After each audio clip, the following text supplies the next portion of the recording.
Hello and welcome to Classics by Night. Tonight I'll be reading Bram Stoker's Dracula, a story that has haunted and enchanted readers for over a century. Grab a blanket, get comfortable and let the story unfold beneath the moonlight. Chapter 1. Jonathan Harker's Journal, kept in shorthand. 3rd of May, Bistritz. Left Munich at 8:35 p.m. on the 1st of May, arriving at Vienna early next morning. Should have arrived at 6:46, but train was an hour late. Budapest seems a wonderful place from the glimpse which I got of it from the train and the little I could walk through the streets. I feared to go very far from the station as we had arrived late and would start as near the correct time as possible. The impression I had was that we were leaving the west and entering the east. The most western of splendid bridges over the Danube, which is here of noble width and depth, took us among the traditions of Turkish rule. We left in pretty good time and came after nightfall to Klausenberg. Here I stopped for the night at the Hotel Royal. I had for dinner, or rather supper, a chicken done up some way with red pepper, which was very good but thirsty. Memo, get recipe for Mina. I asked the waiter and he said it was called paprika hendel, and that, as it was a national dish, I should be able to get it anywhere along the Carpathians. I found my smattering of German very useful here. Indeed, I don't know how I should be able to get on without it. Having had some time at my disposal when in London, I had visited the British Museum and made search among the books and maps in the library regarding Transylvania. It had struck me that some foreknowledge of the country could hardly fail to have some importance in dealing with a nobleman of that country. I find that the district he named is in the extreme east of the country, just on the borders of 3 states, Transylvania, Moldavia and Bukovina, in the midst of the Carpathian Mountains. One of the wildest and least known portions of Europe. I was not able to light on any map or work giving the exact locality of the Castle Dracula, as there are no maps of this country as yet to compare with our own Ordnance Survey maps. But I found that Bistritz, the post town named by Count Dracula, is a fairly well-known place. I shall enter here some of my notes as they may refresh my memory when I talk over my travels with Mina. In the population of Transylvania, there are 4 distinct nationalities. Saxons in the south, and mixed with them the Wallachs, who are the descendants of the Dacians, Magyars in the west, and Zekelis in the east and north. I am going among the latter, who claim to be descended from Attila and the Huns. This may be so, for when the Magyars conquered the country in the 11th century, they found the Huns settled in it. I read that every known superstition in the world is gathered into the horseshoe of the Carpathians, as if it were the centre of some sort of imaginative whirlpool. If so, my stay may be very interesting. Memo, I must ask the Count all about them. I did not sleep well, though my bed was comfortable enough, for I had all sorts of queer dreams. There was a dog howling all night under my window, which may have had something to do with it. Or it may have been the paprika, for I had to drink up all the water in my carafe and was still thirsty. Towards morning I slept and was wakened by the continuous knocking at my door, so I guess I must have been sleeping soundly then.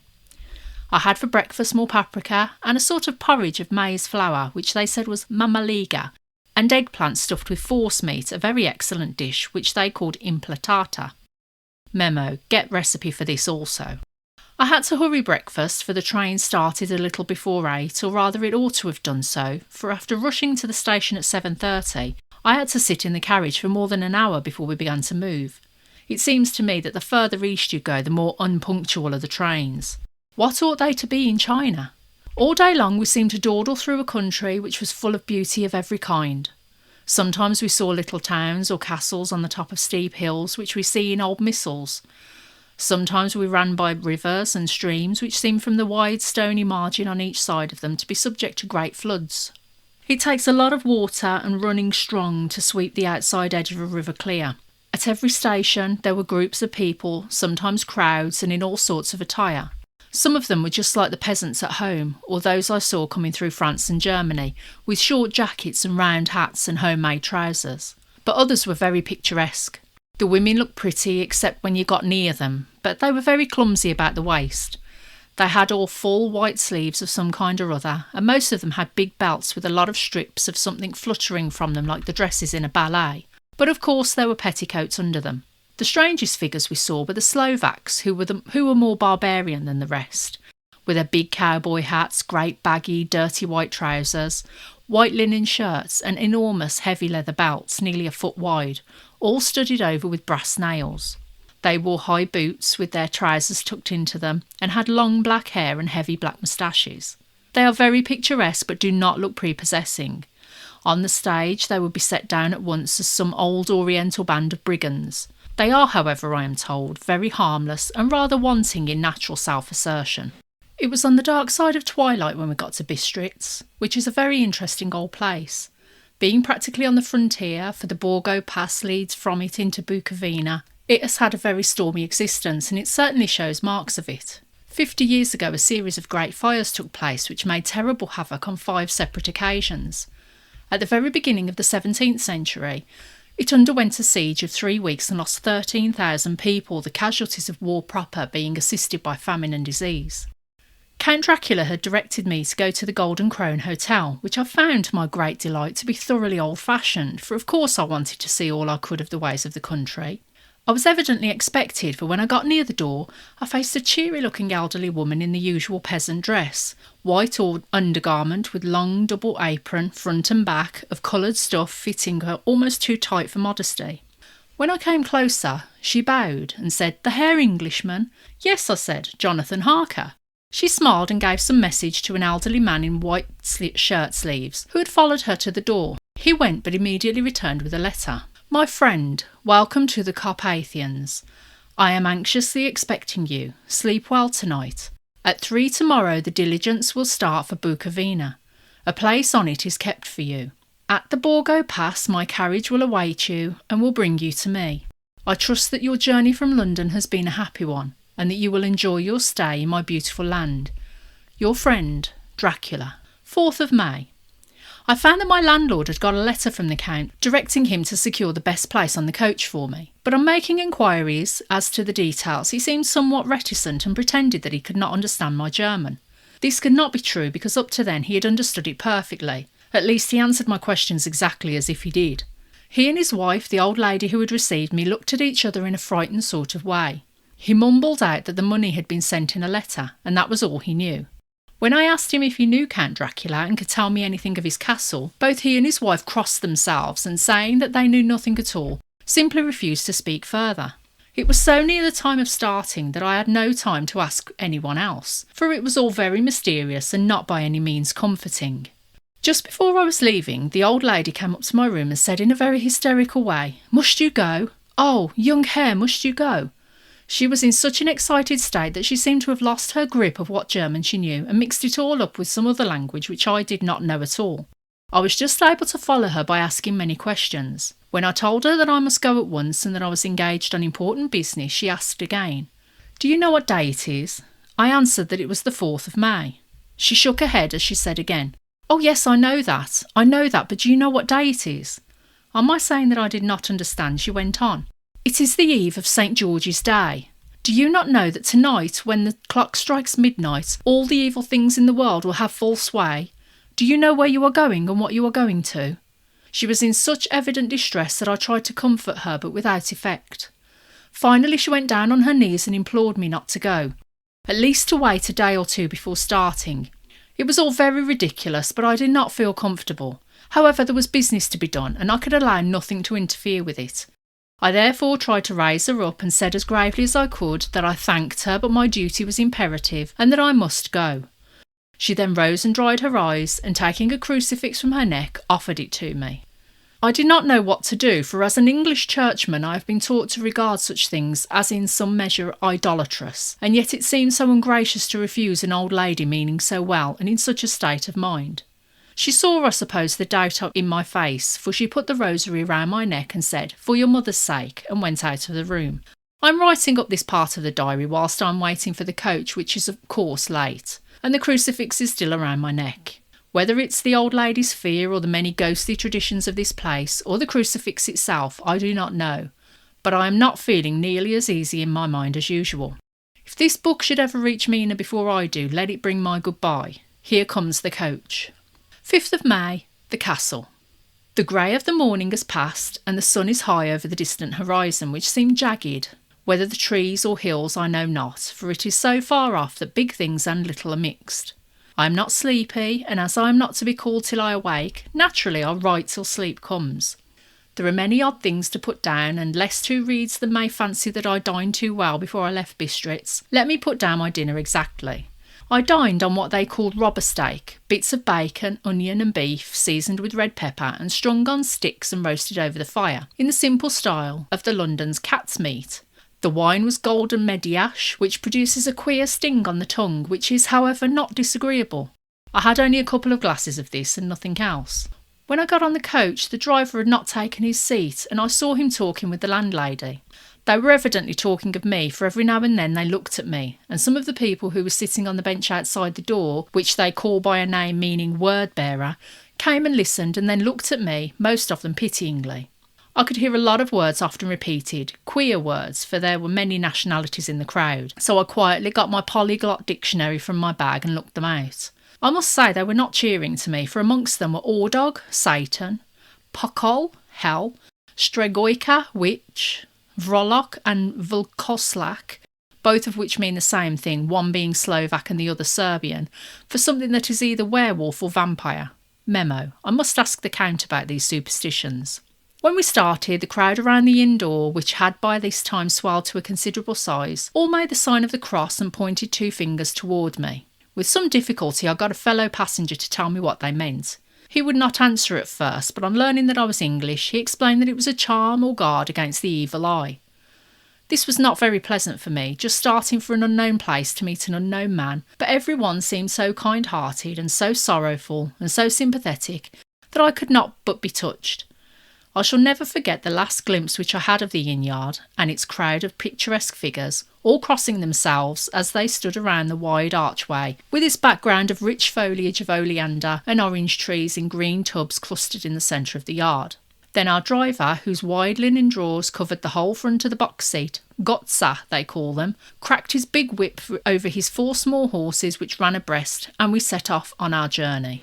I soon lost sight and recollection of ghostly fears in the beauty of the scene as we drove along, although had I known the language, or rather languages, which my fellow passengers were speaking, I might not have been able to throw them off so easily. Before us lay a green sloping land full of forests and woods, with here and there steep hills, crowned with clumps of trees or with farmhouses, the blank gable end to the road.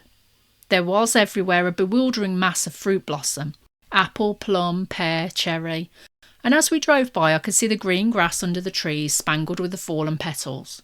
In and amongst the green hills of what they call here the Mittelland ran the road, losing itself as it swept around the grassy curve, or was shut out by the straggling end of pine woods, which here and there ran down the hillsides like tongues of flame. The road was rugged, but still we seemed to fly over it with a feverish haste. I could not understand then what the haste meant, but the driver was evidently bent on losing no time in reaching Borgo-Prund. I was told that this road is in summertime excellent, but that it had not yet been put in order after the winter snows. In this respect it is different from the general run of roads in the Carpathians, for it is an old tradition that they are not to be kept in too good order. Of old the hospodars would not repair them, lest the Turks should think that they were preparing to bring in foreign troops, and so hasten the war, which was always really at loading point. Beyond the green swelling hills of the Mittelland rose mighty slopes of forest up to the lofty steeps of the Carpathians themselves. Right and left of us they towered, with the afternoon sun falling full upon them and bringing out all the glorious colours of this beautiful range, deep blue and purple in the shadows of the peaks, green and brown where grass and rock mingled, and an endless perspective of jagged rock and pointed crags, till these were themselves lost in the distance, where the snowy peaks rose grandly. Here and there seemed mighty rifts in the mountains, though which, as the sun began to sink, we saw now and again the white gleam of falling water. One of my companions touched my arm as we swept round the base of a hill and opened up the lofty snow-covered peak of a mountain, which seemed, as we wound on our serpentine way, to be right before us. "Look, Istanzek, God's seat," and he crossed himself reverently. As we wound on our endless way, and the sun sank lower and lower behind us, the shadows of the evening began to creep around us. This was emphasised by the fact that the snowy mountain top still held the sunset and seemed to glow out with a delicate cool pink. Here and there we passed Czechs and Slovaks, all in picturesque attire, but I noticed that Goita was painfully prevalent. By the roadside were many crosses, and as we swept by my companions all crossed themselves. Here and there was a peasant man or woman kneeling before a shrine who did not even turn round as we approached, but seemed in the self-surrender of devotion to have neither eyes nor ears for the outer world. There were many things new to me, for instance hayricks in the trees, and here and there very beautiful masses of weeping birch, their white stems shining like silver through the delicate green of the leaves. Now and again we passed a lighter wagon, the ordinary peasant's cart, with its long snake-like vertebra, calculated to suit the inequalities of the road. On this were sure to be seated quite a group of homecoming peasants, the Czechs with their white and the Slovaks with their coloured sheepskins, the latter carrying lance fashion their long staves with axe at end. As the evening fell, it began to get very cold, and the growing twilight seemed to merge into one dark mistiness, the gloom of the trees, oak, beech and pine, though in the valleys which ran deep between the spurs of the hills, as we ascended through the pass, the dark firs stood out here and there against the background of late-lying snow. Sometimes, as the road was cut through the pine woods that seemed in the darkness to be closing down upon us, great masses of greyness, which here and there bestrewed the trees, produced a peculiarly weird and solemn effect, which carried on the thoughts and grim fancies engendered earlier in the evening, when the falling sunset threw into strange relief the ghost-like clouds which amongst the Carpathians seemed to wind ceaselessly through the valleys. Sometimes the hills were so steep that despite our driver's haste, the horses could only go slowly. I wished to get down and walk up to them as we do at home, but the driver would not hear of it. "No, no," he said, "you must not walk here, the dogs are too fierce." And then he added, with what he evidently meant for grim pleasantry, for he looked around to catch the approving smile of the rest, "and you may have enough of such matters before you go to sleep." The only stop he would make was a moment's pause to light his lamps. When it grew dark, there seemed to be some excitement amongst the passengers, and they kept speaking to him one after the other, as though urging him to further speed. He lashed the horses unmercifully with his long whip, and with wild cries of encouragement urged them on to further exertions. Then through the darkness I could see a sort of patch of grey light ahead of us, as though there were a cliff in the hills. The excitement of the passengers grew greater. The crazy coach rocked on its great leather springs and swayed like a boat tossed on a stormy sea. I had to hold on. The road grew more level and we appeared to fly along. Then the mountains seemed to come nearer to us on each side and to frown down upon us. We were entering on the Borgo Pass. One by one several of the passengers offered me gifts, which they pressed upon me with an earnestness which would take no denial.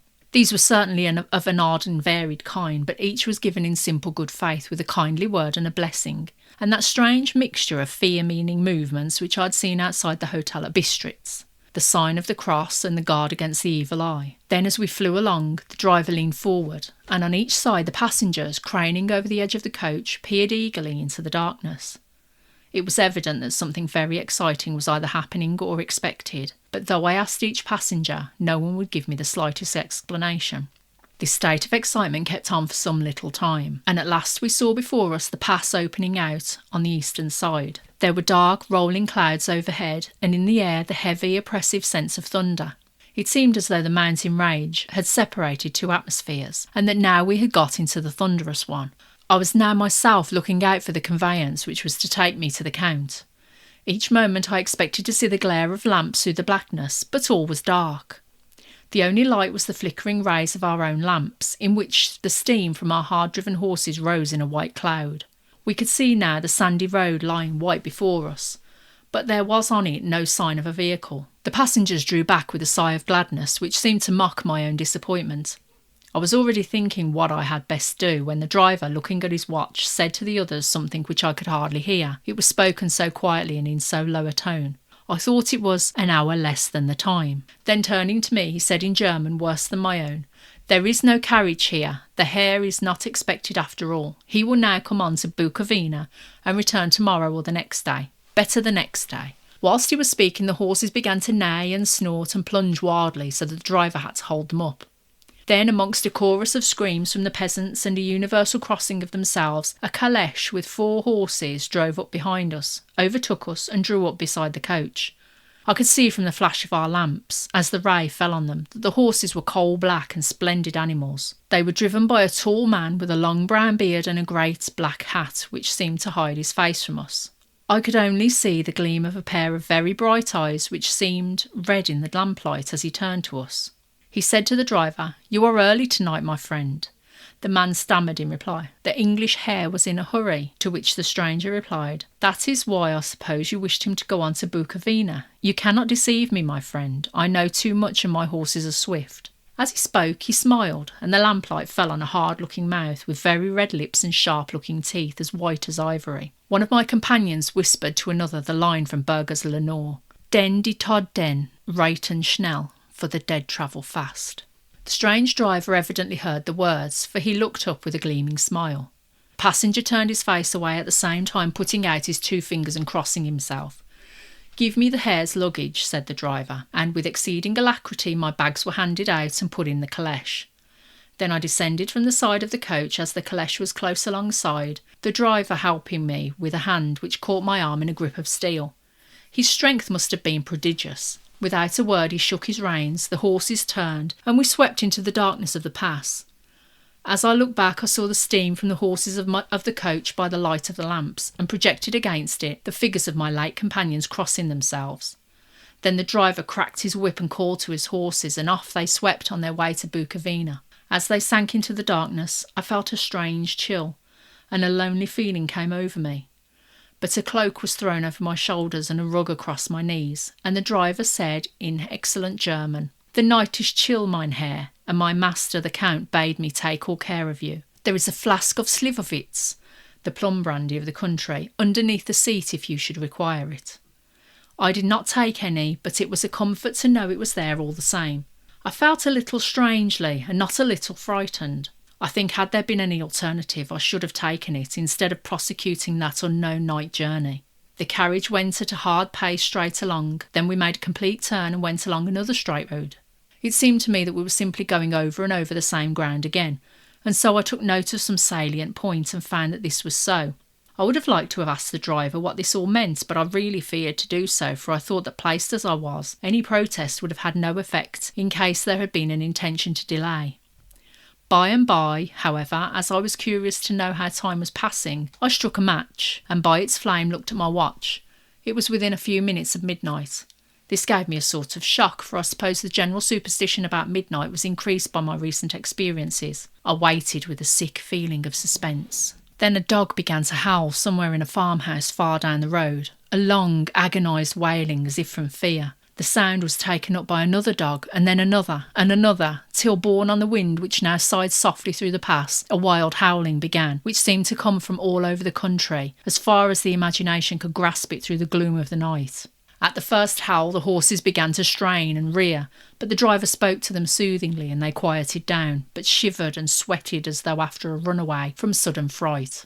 Then, far off in the distance, from the mountains on each side of us, began a louder and a sharper howling, that of wolves, which affected both the horses and myself in the same way, for I was minded to jump from the caleche and run, whilst they reared again and plunged madly, so that the driver had to use all his great strength to keep them from bolting. In a few minutes, however, my own ears got accustomed to the sound, and the horses so far became quiet that the driver was able to descend and to stand before them.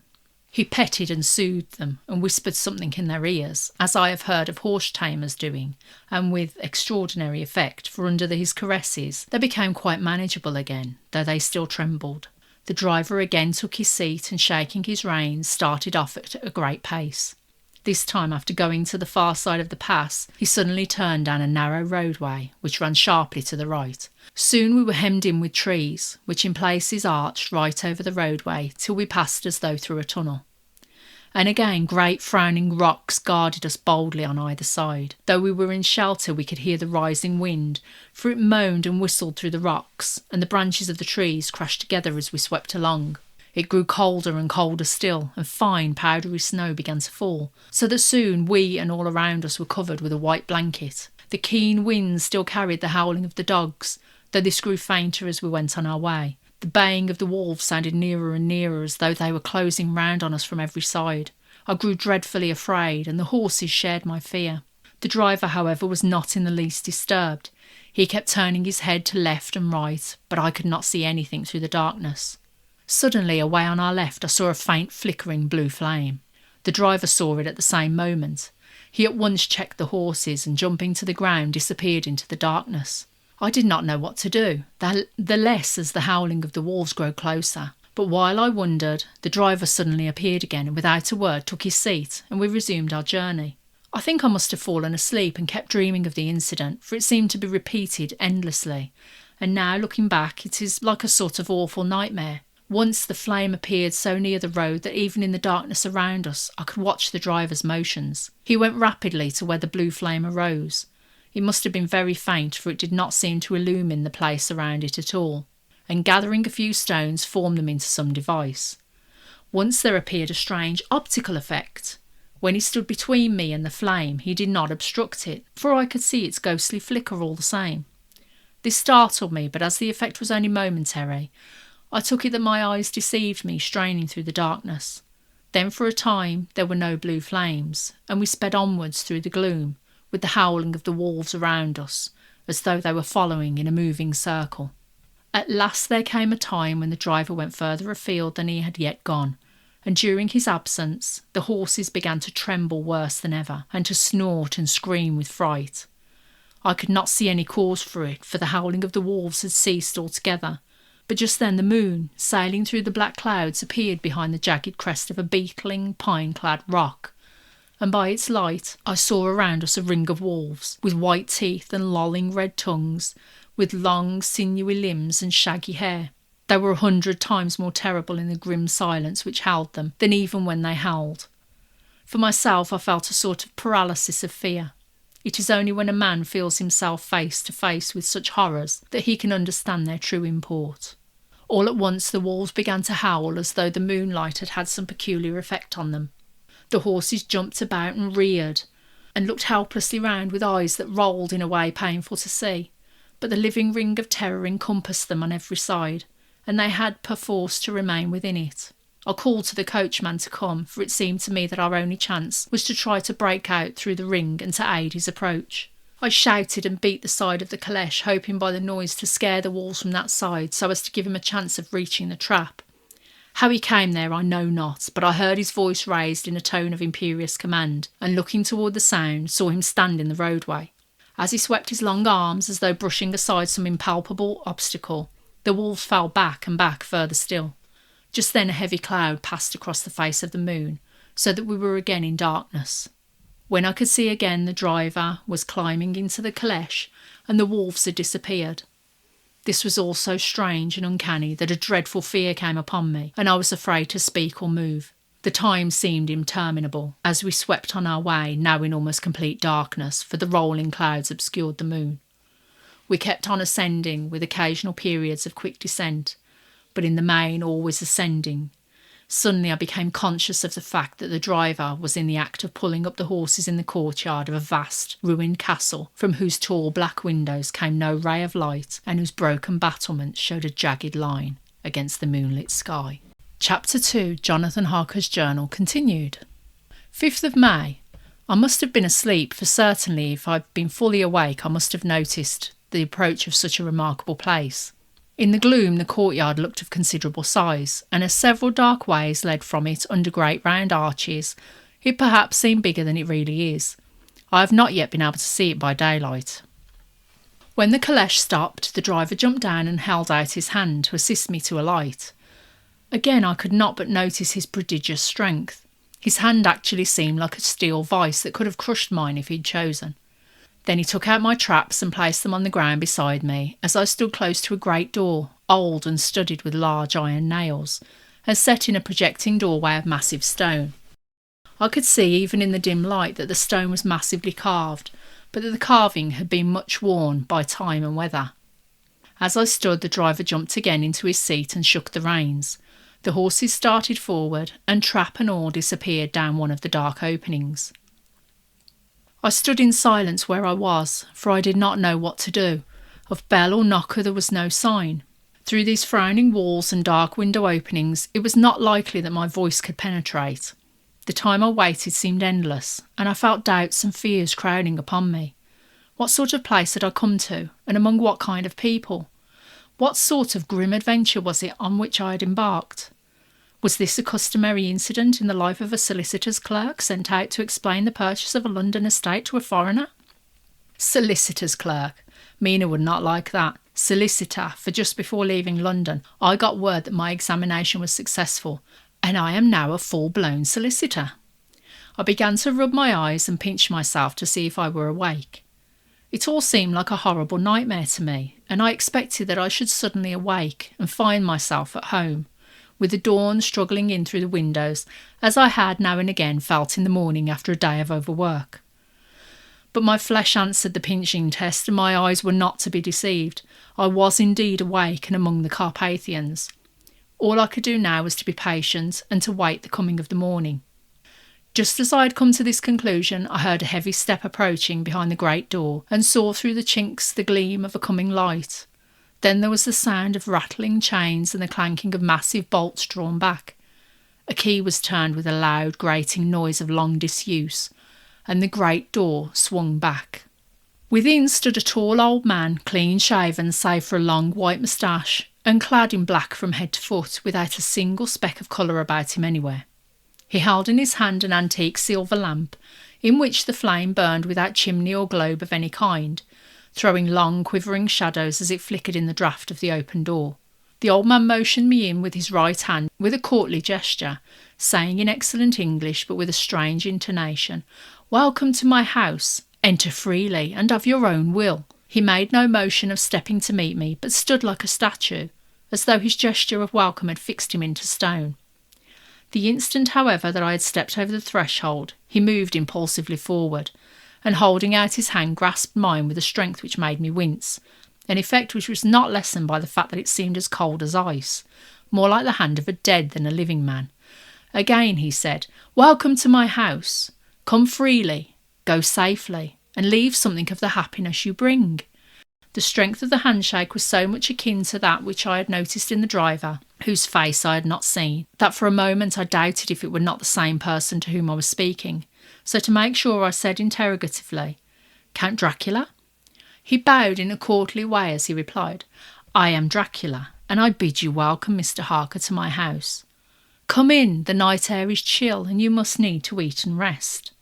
As he was speaking, he put the lamp on a bracket on the wall, and stepping out, took my luggage. He had carried it in before I could forestall him. I protested, but he insisted. "Nay, sir, you are my guest. It is late, and my people are not available. Let me see to your comfort myself." He insisted on carrying my traps along the passage, and then up a great winding stair, and along another great passage on whose stone floor our steps rang heavily. At the end of this he threw open a heavy door, and I rejoiced to see within a well-lit room in which a table was spread for supper, and on whose mighty hearth a great fire of logs freshly replenished flamed and flared. The Count halted, putting down my bags, closed the door, and crossing the room opened another door, which led into a small octagonal room lit by a single lamp, and seemingly without a window of any sort. Passing through this he opened another door and motioned me to enter. It was a welcome sight, for here was a great bedroom well lighted and warmed with another log fire, also added to but lately, for the top logs were fresh, which sent a hollow roar up the wide chimney. The Count himself left my luggage inside and withdrew, saying before he closed the door, "You will need after your journey to refresh yourself by making your toilet. I trust you will find all you wish. When you are ready, come into the other room, where you will find your supper prepared." The light and warmth and the Count's courteous welcome seemed to have dissipated all my doubts and fears. Having then reached my normal state, I discovered that I was half famished with hunger, so making a hasty toilet, I went into the other room. I found supper already laid out. My host, who stood on one side of the great fireplace, leaning against the stonework, made a graceful wave of his hand to the table and said, "I pray you, be seated and sup how you please. You will, I trust, excuse me that I do not join you, but I have dined already and I do not sup." I handed to him the sealed letter which Mr. Hawkins had entrusted to me. He opened it and read it gravely. Then, with a charming smile, he handed it to me to read. One passage of it, at least, gave me a thrill of pleasure. "I must regret that an attack of gout, from which malady I am a constant sufferer, forbids absolutely any travelling on my part for some time to come. But I am happy to say I can send a sufficient substitute, one in whom I have every possible confidence. He is a young man, full of energy and talent in his own way, and of a very faithful disposition. He is discreet and silent, and has grown into manhood in my service. He shall be ready to attend on you when you will during his stay, and shall take your instructions in all matters." The Count himself came forward and took off the cover of a dish, and I fell to at once on an excellent roast chicken. This, with some cheese and a salad and a bottle of old Tokay, of which I had 2 glasses, was my supper. During the time I was eating it, the Count asked me many questions as to my journey, and I told him by degrees all I had experienced. By this time I'd finished my supper, and by my host's desire had drawn up a chair by the fire and begun to smoke a cigar which he offered me, at the same time excusing himself that he did not smoke. I had now an opportunity of observing him, and found him of a very marked physiognomy. His face was a very strong aquiline, with high bridge of the thin nose and peculiarly arched nostrils, with lofty domed forehead and hair growing scantily round the temples but profusely elsewhere. His eyebrows were very massive, almost meeting over the nose, and with bushy hair that seemed to curl in its own profusion. The mouth, so far as I could see it under the heavy moustache, was fixed and rather cruel-looking, with peculiarly sharp white teeth. These protruded over the lips, whose remarkable ruddiness showed astonishing vitality in a man of his years. For the rest, his ears were pale, and at the tops extremely pointed. The chin was broad and strong, and the cheeks firm though thin. The general effect was one of extraordinary pallor. Hitherto I had noticed the back of his hands as they lay on his knees in the firelight, and they had seemed rather white and fine. But seeing them now close to me, I could not but notice that they were rather coarse, broad with squat fingers. Strange to say, there were hairs in the centre of the palm. The nails were long and fine and cut to a sharp point. As the Count leaned over me and his hands touched me, I could not repress a shudder. It may have been that his breath was rank, but a horrible feeling of nausea came over me, which, do what I would, I could not conceal. The Count, evidently noticing it, drew back, and with a grim sort of smile which showed more than he had yet done his protuberant teeth, sat himself down again on his own side of the fireplace. We were both silent for a while, and as I looked toward the window, I saw the first dim streak of the coming dawn. There seemed a strange stillness over everything, but as I listened, I heard, as if from down below in the valley, the howling of many wolves. The Count's eyes gleamed, and he said, "Listen to them, the children of the night, what music they make." Seeing, I suppose, some expression in my face strange to him, he added, "Ah, sir, you dwellers in the city cannot enter into the feelings of the hunter." Then he rose and said, "But you must be tired. Your bedroom is all ready, and tomorrow you shall sleep as late as you will. I have to be away till the afternoon, so sleep well and dream well." With a courteous bow, he opened for me himself the door to the octagonal room, and I entered my bedroom. I am all in a sea of wonders. I doubt, I fear, I think strange things which I dare not confess to my own soul. God keep me, if only for the sake of those dear to me. 7th of May. It is again early morning, but I have rested and enjoyed the last 24 hours. I slept till late in the day and awoke of my own accord. When I had dressed myself, I went into the room where we had supped and found a cold breakfast laid out, with coffee kept hot by the pot being placed on the hearth. There was a card on the table on which was written, "I have to be absent for a while, do not wait for me. D." I set to and enjoyed a hearty meal. When I had done, I looked for a bell so that I might let the servants know I'd finished, but I could not find one. There are certain odd deficiencies in the house, considering the extraordinary evidences of wealth which are around me. The table service is of gold, and so beautifully wrought that it must be of immense value. The curtains and upholstery of the chairs and sofas, and the hangings of my bed, are of the costliest and most beautiful fabrics, and must have been of fabulous value when they were made, for they are centuries old, though in excellent order. I saw something like them in Hampton Court, but there they were worn and frayed and moth-eaten. But still in none of the rooms is there a mirror. There is not even a toilet glass on my table, and I had to get the little shaving glass from my bag before I could either shave or brush my hair. I have not yet seen a servant anywhere or heard a sound near the castle except the howling of wolves. Some time after I finished my meal, I do not know whether to call it breakfast or dinner, for it was between 5 and 6 o'clock when I had it. I looked about for something to read, for I did not like to go about the castle until I had asked the Count's permission. There was absolutely nothing in the room, book, newspaper, or even writing materials, so I opened another door in the room and found a sort of library. The door opposite mine I tried, but found it locked. In the library I found, to my great delight, a vast number of English books, whole shelves full of them, and bound volumes of magazines and newspapers. A table in the centre was littered with English magazines and newspapers, though none of them were of very recent date. The books were of the most varied kind: history, geography, politics, political economy, botany, geology, law, all relating to England and English life and customs and manners. There were even such books of reference as the London Directory, the Red and Blue books, Whitaker's Almanac, the Army and Navy lists, and, it somehow gladdened my heart to see it, the Law List. Whilst I was looking at the books, the door opened, and the Count entered.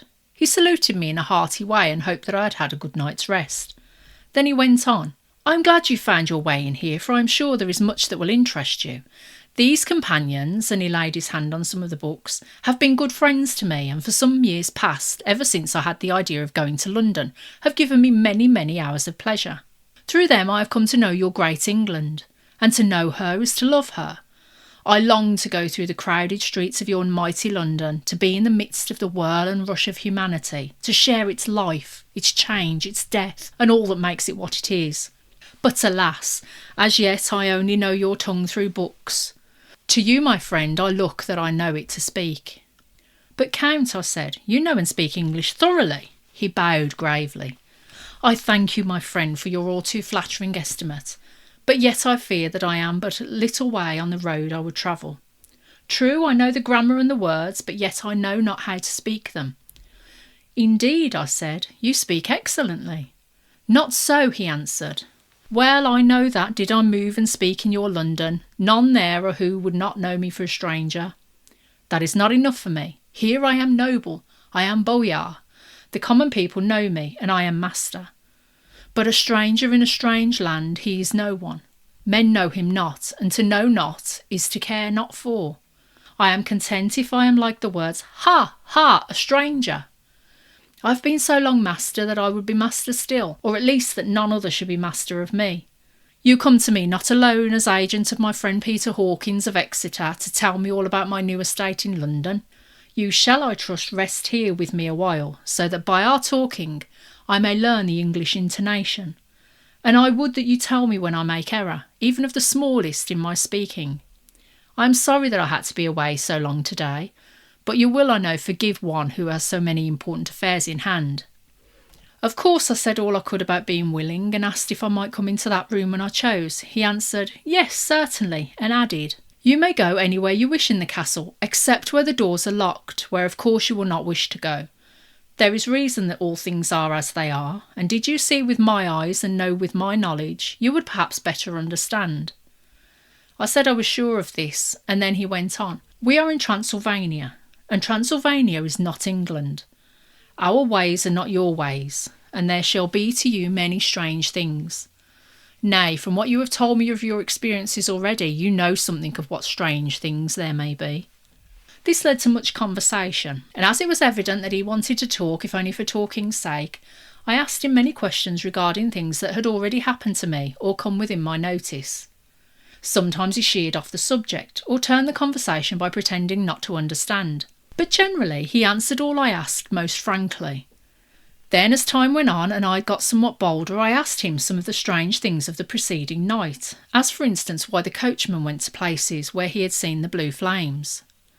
He then explained to me, it was commonly believed that on a certain night of the year, last night in fact, when all evil spirits are supposed to have unchecked sway, a blue flame is seen over any place where treasure has been concealed. "That treasure has been hidden," he went on, "in the region through which you came last night. There can be but little doubt, for it was the ground fought over for centuries by the Wallachian, the Saxon, and the Turk. Why, there is hardly a foot of soil in all this region that has not been enriched by the blood of men, patriots or invaders. In old days there were stirring times, when the Austrian and the Hungarian came up in hordes, and the patriots went out to meet them, men and women, the aged and the children too, and waited their coming on the rocks above the passes, that they might sweep destruction on them with their artificial avalanches.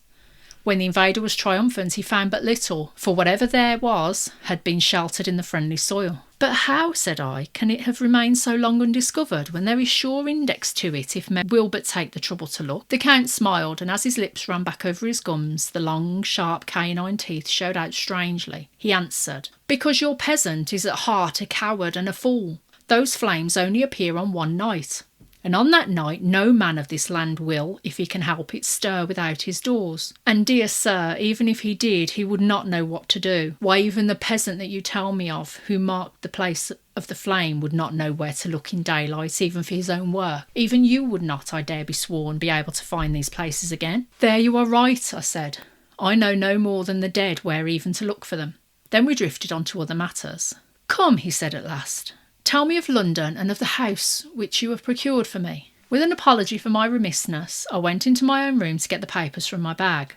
Whilst I was placing them in order, I heard a rattling of china and silver in the next room, and as I passed through I noticed that the table had been cleared and the lamp lit, for it was by this time deep into the dark. The lamps were also lit in the study or library, and I found the Count lying on the sofa reading, of all things in the world, an English Bradshaw's Guide. When I came in, he cleared the books and papers from the table, and with him I went into plans and deeds and figures of all sorts. He was interested in everything and asked me a myriad questions about the place and its surroundings. He clearly had studied beforehand all he could get on the subject of the neighbourhood, for he evidently at the end knew very much more than I did. When I remarked this, he answered, "Well, but my friend, is it not needful that I should? When I go there I shall be all alone, and my friend Harker nay, pardon me, I fall into my country's habit of putting your patronymic first. My friend Jonathan Harker will not be by my side to correct and aid me. He will be in Exeter, miles away, probably working at papers of the law with my other friend Peter Hawkins." So we went thoroughly into the business of the purchase of the estate at Purfleet. When I had told him the facts and got his signature to the necessary papers, and had written a letter with them ready to post to Mr. Hawkins, he began to ask me how I had come across so suitable a place. I read to him the notes which I had made at the time, and which I inscribe here. At Purfleet, on a by-road, I came across just such a place as seemed to be required, and where was displayed a dilapidated notice that the place was for sale. It is surrounded by a high wall of ancient structure, built of heavy stones, and has not been repaired for a number of years. The closed gates are of heavy old oak and iron, all eaten with rust. The estate is called Carfax, no doubt a corruption of the old Catrafas, as the house is four-sided, agreeing with the cardinal points of the compass. It contains in all some 20 acres, quite surrounded by the solid stone wall above mentioned. There are many trees on it which make it in places gloomy, and there's a deep, dark-looking pond or small lake, evidently fed by some springs, as the water is clear and flows away in a fair-sized stream. The house is very large and of all periods back, I should say to medieval times, for one part is of stone, immensely thick, with only a few windows high up and heavily barred with iron. It looks like part of a keep and is close to an old chapel or church. I could not enter it as I had not the key of the door leading to it from the house, but I've taken with my Kodak views of it from various points.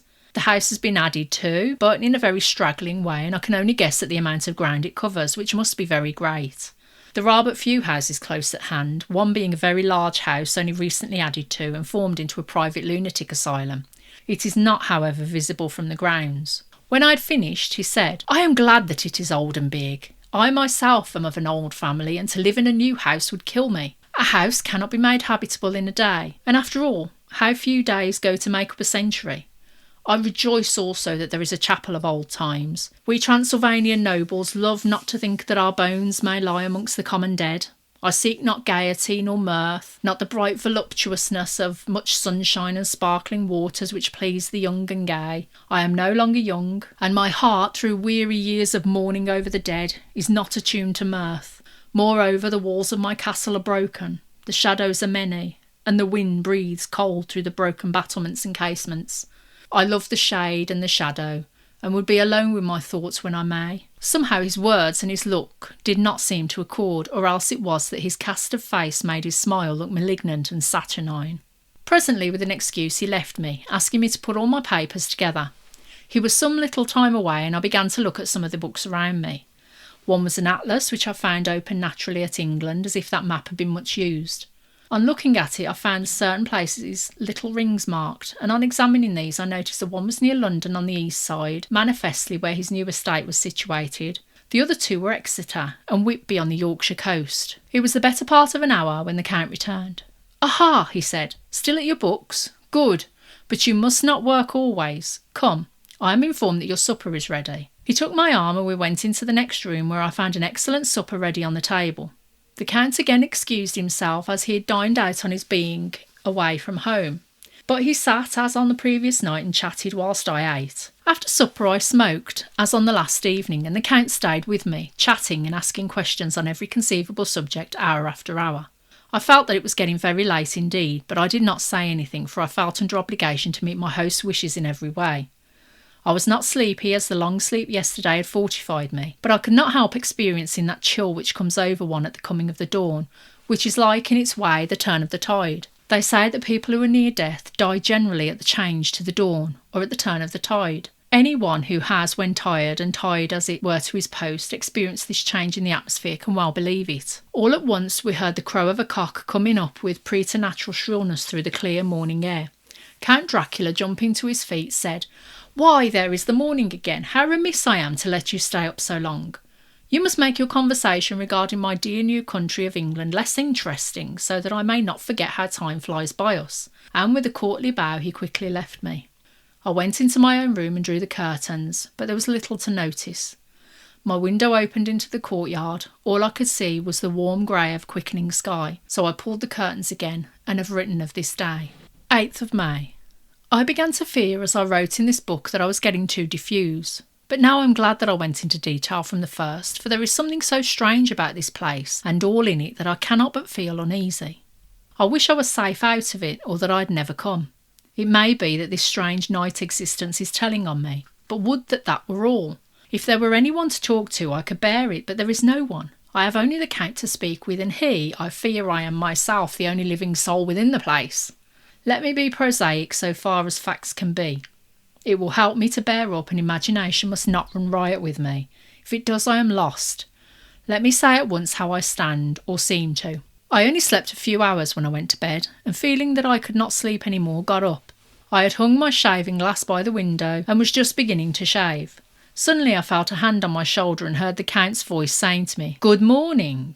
I started, for it amazed me that I had not seen him since the reflection of the glass covered the whole room behind me. In starting I had cut myself slightly, but did not notice it at the moment. Having answered the Count's salutation, I turned to the glass again to see how I had been mistaken.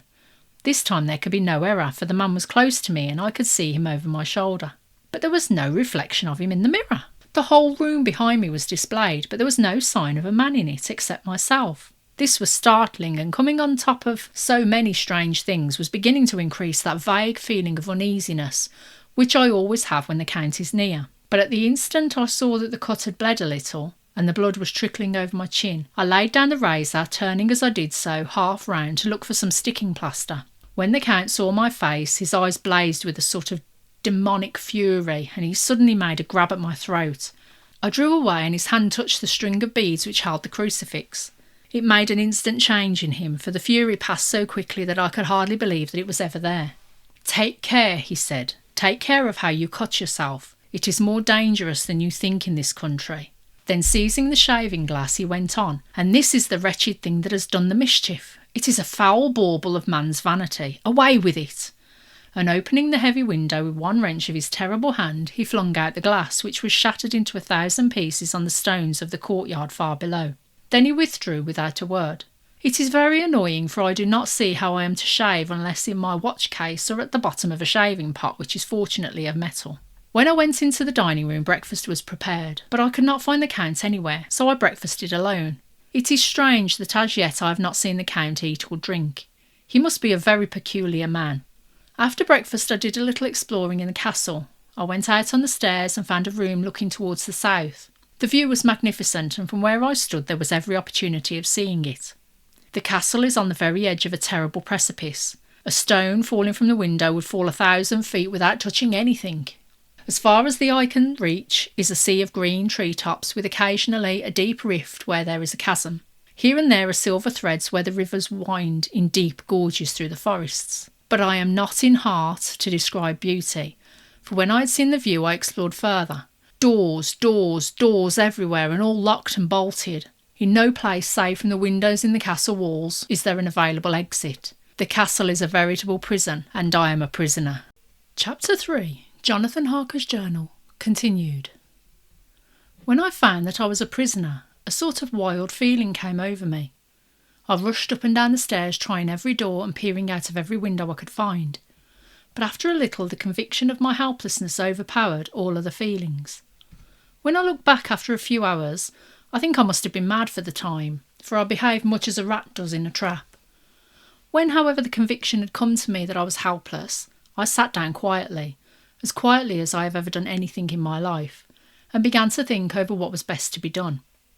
I am thinking still, and as yet have come to no definite conclusion. Of one thing only am I certain, that it is no use making my ideas known to the Count. He knows well that I am imprisoned, and as he's done it himself and has doubtless his own motives for it, he could only deceive me if I trusted him fully with the facts. So far as I can see, my only plan will be to keep my knowledge and my fears to myself and my eyes open. I am, I know, either being deceived like a baby by my own fears, or else I am in desperate straits, and if the latter be so, I need and shall need all my brains to get through. I had hardly come to this conclusion when I heard the great door below shut, and knew that the Count had returned. He did not come at once into the library, so I went cautiously to my own room and found him making the bed. This was odd, but only confirmed what I had all along thought, that there were no servants in the house. When later I saw him through the chink of the hinges of the door laying the table in the dining room, I was assured of it, for if he does himself all these menial offices, surely it is proof that there is no one else to do them. This gave me a fright, for if there is no one else in the castle, it must have been the Count himself who was the driver of the coach that brought me here. This is a terrible thought, for if so, what does it mean that he could control the wolves, as he did by only holding up his hand in silence? How was it that all the people of Bistritz and on the coach had some terrible fear for me? What meant the giving of the crucifix, of the garlic, of the wild rose, of the mountain ash? Bless that good woman who hung the crucifix round my neck, for it is a comfort and a strength to me whenever I touch it. It is odd that a thing which I have been taught to regard with disfavour and as idolatrous should in a time of loneliness and trouble be of help. Is it that there is something in the essence of the thing itself, or that it is a medium, a tangible help in conveying memories of sympathy and comfort? Sometime, if it may be, I must examine this matter and try to make up my mind about it. In the meantime, I must find out all I can about Count Dracula, as it may help me to understand. Tonight he may talk of himself if I turn the conversation that way. I must be very careful, however, not to awaken his suspicion. Midnight. I have had a long talk with the Count. I asked him a few questions on Transylvania history, and he warmed up to the subject wonderfully. In his speaking of things and people, and especially of battles, he spoke as if he had been present at them all. This he afterwards explained by saying that to a boyar the pride of his house and name is in his own pride, that their glory is his glory, that their fate is his fate. Whenever he spoke of his house, he always said we, and spoke almost in the plural, like a king speaking. I wish I could put down all he said exactly as he said it, for to me it was most fascinating.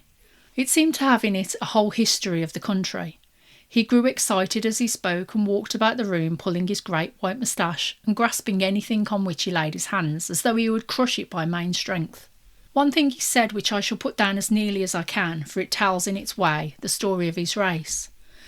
We Zicales have a right to be proud, for in our veins flows the blood of many brave races who fought as the lion fights for lordship. Here in the whirlpool of European races, the Ugric tribe bore down from Iceland the fighting spirit which Thor and Odin gave them, which their berserkers displayed to such fell intent on the seaboards of Europe, aye, and of Asia and Africa too, till the peoples thought that the werewolves themselves had come. Here too, when they came, they found the Huns, whose warlike fury had swept the earth like a living flame till the dying peoples held that in their veins ran the blood of those old witches who, expelled from Scythia, had mated with the devils in the desert.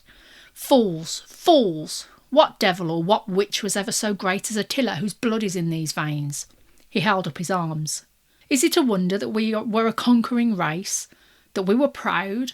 That when the Magyar, the Lombard, the Avar, the Bulgar, or the Turk poured his thousands on our frontiers, we drove them back? Is it strange that when Arpad and his legions swept through the Hungarian fatherland, he found us here when he reached the frontier? that the Honfoglalas were completed there, and when the Hungarian flood swept eastward, the Zekelis were claimed as kindred by the victorious Magyars, and to us for centuries was trusted the guarding of the frontier of Turkeyland. Aye, and more than that, endless duty of the frontier guard, for as the Turks say, water sleeps and enemy is sleepless. Who more gladly than we throughout the four nations received the bloody sword, or at its warlike call flocked quicker to the standard of the king? When was redeemed that great shame of my nation, the shame of Kosovo, when the flags of the Wallach and the Magyar went down beneath the crescent? Who was it but one of my own race who as voivode crossed the Danube and beat the Turk on his own ground? This was a Dracula indeed. Woe was it that his own unworthy brother, when he had fallen, sold his people to the Turk and brought the shame of slavery on them. Was it not this Dracula indeed who inspired that other of his race, who in a later age again and again brought his forces over the great river into Turkeyland? Who, when he was beaten back, came again and again and again, though he had come alone from the bloody field where his troops were being slaughtered, since he knew that he alone would ultimately triumph? They said that he thought only of himself. Bah! What good are peasants without a leader? Where ends the war without a brain and heart to conduct it? Again, when, after the Battle of the Mohawks, we threw off the Hungarian yoke, we of the Dracula blood were amongst their leaders, for our spirit would not brook that we were not free. Ah, young sir, the Zekelis and the Dracula, as their heart's blood, their brains and their swords, can boast a record that mushrooms growth like Habsburgs and the Romanovs can never reach. The warlike days are over. Blood is too precious a thing in these days of dishonourable peace, and the glories of the great races are as a tale that is told. It was by this time close on morning, and we went to bed. Memo. This diary seems horribly like the beginning of the Arabian Nights, for everything has to break off at cockcrow, or like the ghost of Hamlet's father. 12th of May. Let me begin with facts. Bare, meagre facts verified by books and figures, and of which there can be no doubt. I must not confuse them with experiences which will have to rest on my own observation or my memory of them. Last evening, when the Count came from his room, he began by asking me questions on legal matters and on the doing of certain kinds of business. I had spent the day wearily over books, and simply to keep my mind occupied went over some of the matters I had been examining at Lincoln's Inn. There was a certain method in the Count's inquiries, so I shall try to put them down in sequence. The knowledge may somehow or sometime be useful to me. First, he asked if a man in England might have 2 solicitors or more. I told him he might have a dozen if he wished, but that it would not be wise to have more than one solicitor engaged in one transaction, as only one could act at a time, and that to change would be certain to militate against his interest. He seemed thoroughly to understand, and went on to ask if there would be any practical difficulty in having one man to attend, say, to banking, and another to look after shipping, in case local help were needed in a place far from the home of the banking solicitor. I asked him to explain more fully, so that I might not by any chance mislead him, so he said, I shall illustrate. Your friend and mine, Mr. Peter Hawkins, from under the shadow of your beautiful cathedral at Exeter, which is far from London, buys for me through your good self my place at London. Good. Now here let me say frankly, lest you should think it strange that I have sought the services of one so far off from London instead of someone resident there, that my only motive was that no local interest might be served save my wish only. And as one of London residents might perhaps have some purpose of himself or friend to serve, I went thus afield to seek my agent, whose labours should be only to my interest. Now suppose I, who have much of affairs, wish to ship goods, say, to Newcastle, or Durham, or Harwich, or Dover, might it not be that it could with more ease be done by consigning to one in these ports? I answered that certainly it would be most easy, but that we solicitors had a system of agency one for the other, so that local work could be done locally on instruction from any solicitor, so that the client, simply placing himself in the hands of one man, could have his wishes carried out by him without further trouble. But, said he, I could be at liberty to direct myself. Is it not so? Of course, I replied, and such is often done by men of business who do not like the whole of their affairs to be known by any one person. Good, he said, and then went on to ask about the means of making consignments and the forms to be gone through, and of all sorts of difficulties which might arise, but by forethought could be guarded against. I explained all these things to him to the best of my ability, and he certainly left me under the impression that he would have made a wonderful solicitor, for there was nothing that he did not think of or foresee. For a man who was never in the country and who did not evidently do much in the way of business, his knowledge and acumen were wonderful. When he had satisfied himself on these points of which he had spoken, and I had verified all as well as I could by the books available, he suddenly stood up and said, "Have you written since your first letter to our friend Mr. Peter Hawkins, or to any other?" It was with some bitterness in my heart that I answered that I had not, that as yet I had not seen any opportunity of sending letters to anybody. "Then write now, my young friend," he said, laying a heavy hand on my shoulder. "Write to our friend and to any other, and say, if it will please you, that you shall stay with me until a month from now." "Do you wish me to stay so long?" I asked, for my heart grew cold at the thought. "I desire it much. Nay, I will take no refusal. When your master, employer, what you will, engaged that someone should come on his behalf, it was understood that my needs only were to be consulted. I have not stinted, is it not so?" What could I do but bow acceptance? It was Mr. Hawkins's interest, not mine, and I had to think of him, not myself. And besides, while Count Dracula was speaking, there was that in his eyes and in his bearing which made me remember that I was a prisoner, and that if I wished it, I could have no choice. The Count saw his victory in my bow and his mastery in the trouble of my face, for he began at once to use them, but in his own smooth, resistless way. "I pray you, my good young friend, that you will not discourse of things other than business in your letters. It will doubtless please your friends to know that you are well, and that you look forward to getting home to them. Is it not so?" As he spoke, he handed me 3 sheets of note paper and 3 envelopes. They were all of the thinnest foreign post, and looking at them, then at him, and noticing his quiet smile with the sharp canine teeth lying over the red under lip, I understood as well as if he had spoken that I should be careful what I wrote, for he would be able to read it. So I determined to write only formal notes now, but to write fully to Mr. Hawkins in secret, and also to Mina, for to her I could write in shorthand, which would puzzle the Count if he did see it. When I had written my 2 letters, I sat quiet, reading a book whilst the Count wrote several notes, referring as he wrote them to some book on his table. Then he took up my 2 and placed them with his own, and put by his writing materials, after which, the instant the door had closed behind him, I leaned over and looked at the letters, which were face down on the table. I felt no compunction in doing so, for under the circumstances I felt that I should protect myself in every way that I could. One of the letters was directed to Samuel F. Billington, No. 7 The Crescent, Whitby. Another to Herr Leutner, Varna. The third was to Coutts & Co., London, and the fourth to Heron, Klopstock and Billruth, bankers, Budapest. The second and fourth were unsealed. I was just about to look at them when I saw the door handle move. I sank back in my seat, having just had time to replace the letters as they had been and to resume my book before the Count, holding still another letter in his hand, entered the room. He took up the letters on the table and stamped them carefully, and then turning to me said, "I trust you will forgive me, but I have much work to do in private this evening. You will, I hope, find all things as you wish."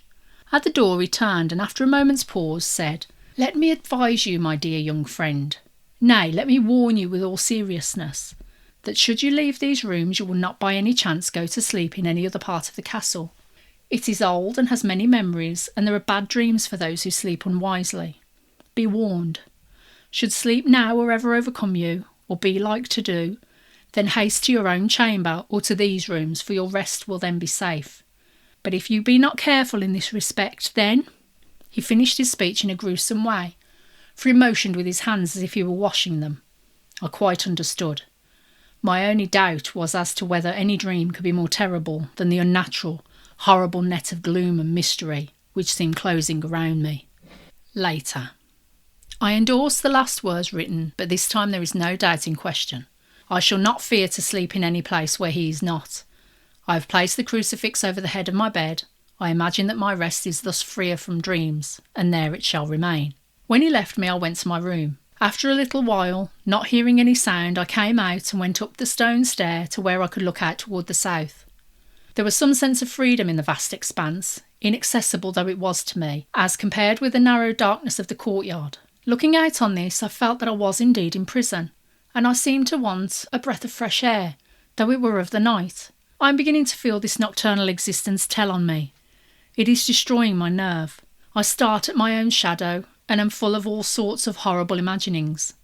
God knows that there is ground for my terrible fear in this accursed place. I looked out over the beautiful expanse, bathed in soft yellow moonlight, till it was almost as light as day. In the soft light the distant hills became melted, and the shadows in the valleys and gorges of velvety blackness. The mere beauty seemed to cheer me. There was peace and comfort in every breath I drew. As I leaned from the window, my eye was caught by something moving a story below me, and somewhat to my left, where I imagined, from the order of the rooms, that the windows of the Count's own room would look out. The window at which I stood was tall and deep, stone mullioned, and though weather-worn, was still complete. But it was evidently many a day since the case had been there. I drew back behind the stonework and looked carefully out. What I saw was the Count's head coming out from the window. I did not see the face, but I knew the man by the neck and movement of his back and arms. In any case, I could not mistake the hands which I had had so many opportunities of studying. I was at first interested and somewhat amused, for it is wonderful how small a matter will interest and amuse a man who is a prisoner. But my very feelings changed to repulsion and terror when I saw the whole man slowly emerge from the window and begin to crawl down the castle wall over that dreadful abyss, face down, with his cloak spreading out around him like great wings. At first I could not believe my eyes. I thought it was some trick of the moonlight, some weird effect of shadow. But I kept looking, and it could be no delusion. I saw the fingers and toes grasp the corners of the stone, worn clear of the mortar by the stress of years, and by thus using every projection and inequality move downwards with considerable speed, just as a lizard moves along a wall. What manner of man is this? Or what manner of creature is it in the semblance of man? I feel the dread of this horrible place overpowering me. I am in fear, in awful fear, and there is no escape for me. I am encompassed about with terrors that I dare not think of. 15th of May. Once more have I seen the Count go out in his lizard fashion. He moved downwards in a sidelong way some 100 feet down, and a good deal to the left. He vanished into some hole or window. When his head had disappeared, I leaned out to try and see more, but without avail. The distance was too great to allow a proper angle of sight. I knew he had left the castle now, and thought to use the opportunity to explore more than I had dared to do as yet. I went back to the room and, taking a lamp, tried all the doors. They were all locked, as I had expected, and the locks were comparatively new, but I went down the stone stairs to the hall where I had entered originally. I found I could pull back the bolts easily enough and unhook the great chains, but the door was locked and the key was gone. That key must be in the Count's room. I must watch should his door be unlocked, so that I may get it and escape. I went on to make a thorough examination of the various stairs and passages, and to try the doors that opened from them. 1 or 2 small rooms near the hall were open, but there was nothing to see in them except old furniture, dusty with age and moth-eaten. At last, however, I found one door at the top of the stairway, which, though it seemed to be locked, gave a little under pressure. I tried it harder, and found that it was not really locked, but that the resistance came from the fact that the hinges had fallen somewhat, and the heavy door rested on the floor. Here was an opportunity which I might not have again, so I exerted myself, and with many efforts forced it back so that I could enter. I was now in a wing of the castle further to the right than the rooms I knew, and a storey lower down. From the windows I could see that the suite of rooms lay along to the south of the castle, the windows of the end room looking out both west and south. On the latter side, as well as to the former, there was a great precipice. The castle was built on the corner of a great rock, so that on 3 sides it was quite impregnable, and great windows were placed here where sling or bow or culverin could not reach, and consequently light and comfort, impossible to a position which had to be guarded, were secured. To the west was a great valley, and then rising far away great jagged mountain fastnesses, rising peak on peak, the sheer rocks studded with mountain ash and thorn, whose roots clung in cracks and crevices and crannies of the stone. This was evidently the portion of the castle occupied by the ladies in bygone days, for the furniture had more air of comfort than any I had seen. The windows were curtainless, and the yellow moonlight flooding in through the diamond panes enabled one to see even colours, whilst it softened the wealth of dust which lay over all, and disguised in some measure the ravages of time and the moth. My lamp seemed to be of little effect in the brilliant moonlight, but I was glad to have it with me, for there was a dread loneliness in the place which chilled my heart and made my nerves tremble. Still, it was better than living alone in the rooms which I had come to hate from the presence of the Count, and after trying a little to school my nerves, I found a soft quietude come over me. Here I am, sitting at a little oak table, where in old times possibly some fair lady sat to pen, with much thought and many blushes, her ill-spelt love letter, and writing in my diary in shorthand all that has happened since I closed it last. It is 19th century, up to date with a vengeance. And yet, unless my senses deceive me, the old centuries had and have powers of their own which mere modernity cannot kill. Later, the morning of 16th of May. God preserve my sanity, for to this I am reduced. Safety and the assurance of safety are things of the past. Whilst I live on here, there is but one thing to hope for, that I may not go mad, if indeed I be not mad already. If I be sane, then surely it is maddening to think that of all the foul things that lurk in this hateful place, the Count is the least dreadful to me. That to him alone I can look for safety, even though this be only whilst I can serve his purpose. Great God, merciful God, let me be calm, for out of that way lies madness indeed. I begin to get new lights on certain things which have puzzled me. Up to now I never quite knew what Shakespeare meant when he made Hamlet say, "My tablets, quick, my tablets, 'tis meet that I put it down," etc. For now, feeling as though my own brain were unhinged, or as if the shock had come which must end in its undoing, I turned to my diary for repose. The habit of entering accurately must help to soothe me. The Count's mysterious warning frightened me at the time. It frightens me more now when I think of it, for in future he has a fearful hold upon me. I shall fear to doubt what he may say. When I had written in my diary and had fortunately replaced the book and pen in my pocket, I felt sleepy. The Count's warning came into my mind, but I took a pleasure in disobeying it. The sense of sleep was upon me, and with it the obstinacy which sleep brings as outrider. The soft moonlight soothed, and the wide expanse without gave a sense of freedom which refreshed me. I determined not to return tonight to the gloom-haunted rooms, but to sleep here, where of old ladies had sat and sung and lived sweet lives, whilst their gentle breasts were sad for their menfolk away in the midst of remorseless wars. I drew a great couch out of its place near the corner, so that as I lay, I could look at the lovely view to east and south, and unthinking of and uncaring for the dust, compose myself for sleep. I suppose I must have fallen asleep. I hope so, but I fear for all that followed was startlingly real. So real that now, sitting here in the broad full sunlight of the morning, I cannot in the least believe that it was all sleep. I was not alone. The room was the same, unchanged in any way since I came into it. I could see along the floor in the brilliant moonlight my own footsteps marked where I disturbed the long accumulation of dust. In the moonlight opposite me were 3 young women, ladies by their dress and manner. I thought at the time that I must be dreaming when I saw them, for though the moonlight was behind them, they threw no shadow on the floor. They came close to me and looked at me for some time, and then whispered together. 2 were dark and had high aquiline noses, like the Count, and great dark piercing eyes that seemed to be almost red when contrasted with the pale yellow moon. The other was fair as can be, with great and wavy masses of golden hair and eyes like pale sapphires. I seemed somehow to know her face, and to know it in connection with some dreamy fear, but I could not recollect at the moment how or where. All 3 had brilliant white teeth that shone like pearls against the ruby of their voluptuous lips. There was something about them that made me uneasy, some longing and at the same time some deadly fear. I felt in my heart a wicked, burning desire that they would kiss me with those red lips. It is not good to note this down, lest some day it should meet Mina's eyes and cause her pain, but it is the truth. They whispered together, and then they all 3 laughed. Such a silvery, musical laugh, but as hard as though the sound never could have come through the softness of human lips. It was like the intolerable tingling sweetness of water glasses when played on by a cunning hand. The fair girl shook her head coquettishly, and the other 2 urged her on. One said, "Go on, you are first and we shall follow. Yours is the right to begin."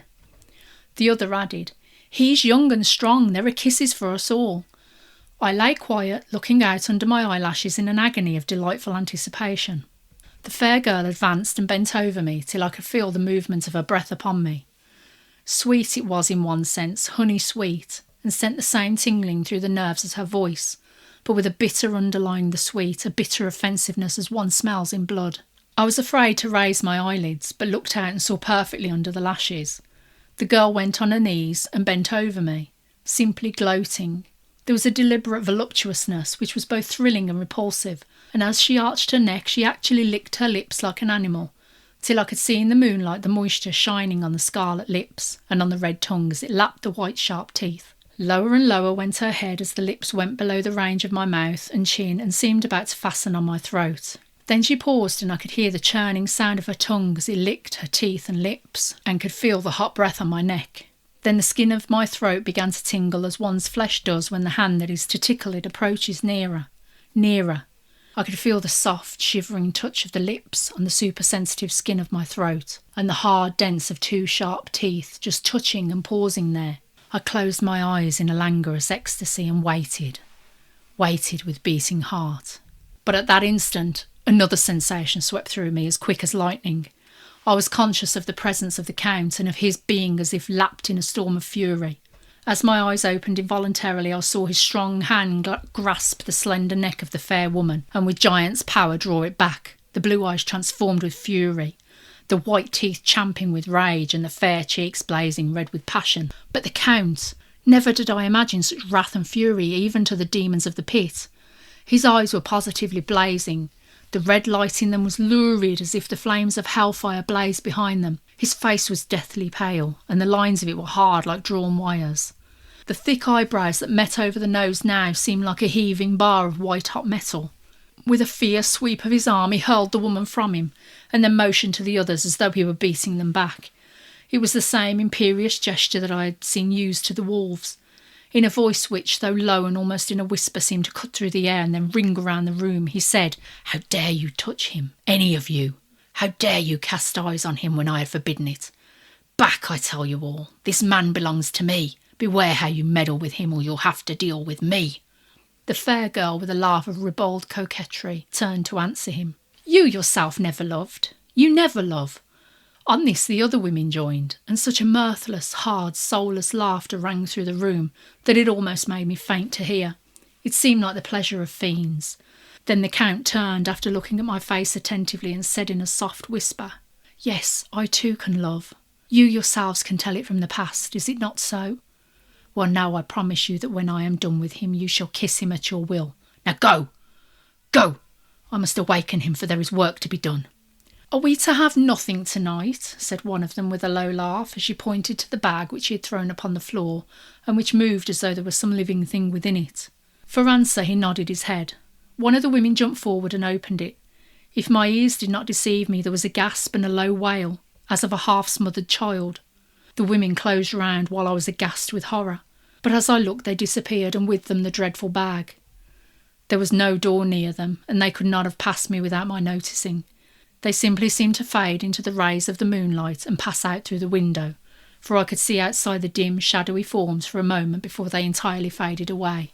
Then the horror overcame me, and I sank down unconscious. The night grows quiet and our story comes to rest. Thank you for spending it with Classics by Night, where timeless tales meet the moon. Subscribe to share more nights of stories and let the classics linger in your dreams.